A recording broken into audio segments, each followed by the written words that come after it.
బండిశీల 5వ రోజు వెంకటేశ్వర స్వామి కళ్యాణోత్సవము మధ్యాహ్నము, సాయంత్రము నల్లబోచమ్మకు బండ్లు, రాత్రి వెంకటేశ్వర స్వామి రథోత్సవం జరిగి రథోత్సవం పరిసమాప్తి అయిపోయిన తర్వాత బ్రహ్మోత్సవంలో ముగుస్తుంది.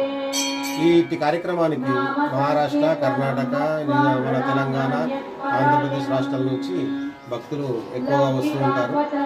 ఇప్పటికే కరీంనగర్, తెలంగాణ ప్రాంతంలోని కరీంనగర్, నిజామాబాద్ డిస్టిక్ అక్కడి నుంచి అందరూ వచ్చేసి ఉన్నారు.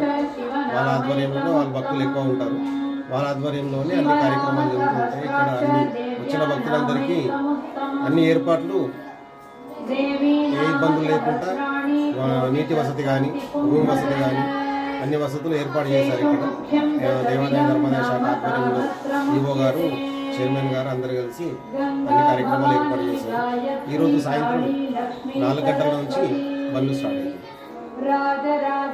బండిశీల 5వ రోజు వెంకటేశ్వర స్వామి కళ్యాణోత్సవము మధ్యాహ్నము, సాయంత్రము నల్లబోచమ్మకు బండ్లు, రాత్రి వెంకటేశ్వర స్వామి రథోత్సవం జరిగి రథోత్సవం పరిసమాప్తి అయిపోయిన తర్వాత బ్రహ్మోత్సవంలో ముగుస్తుంది.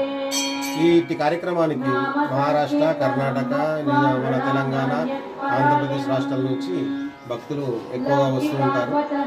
ఇప్పటికే కరీంనగర్, తెలంగాణ ప్రాంతంలోని కరీంనగర్, నిజామాబాద్ డిస్టిక్ అక్కడి నుంచి అందరూ వచ్చేసి ఉన్నారు. వాళ్ళ ఆధ్వర్యంలో వాళ్ళ భక్తులు ఎక్కువ ఉంటారు. వాళ్ళ ఆధ్వర్యంలోనే అన్ని కార్యక్రమాలు జరుగుతుంటాయి. ఇక్కడ వచ్చిన భక్తులందరికీ అన్ని ఏర్పాట్లు ఏ ఇబ్బందులు లేకుండా నీటి వసతి కానీ, రూమ్ వసతి కానీ అన్ని వసతులు ఏర్పాటు చేశారు. ఇక్కడ దేవాదాయ ధర్మాదాయ శాఖ ఆధ్వర్యంలో ఈవో గారు, చైర్మన్ గారు అందరు కలిసి అన్ని కార్యక్రమాలు ఏర్పాటు చేశారు. ఈరోజు సాయంత్రం 4 గంటల నుంచి బండ్లు స్టార్ట్ అయ్యాయి.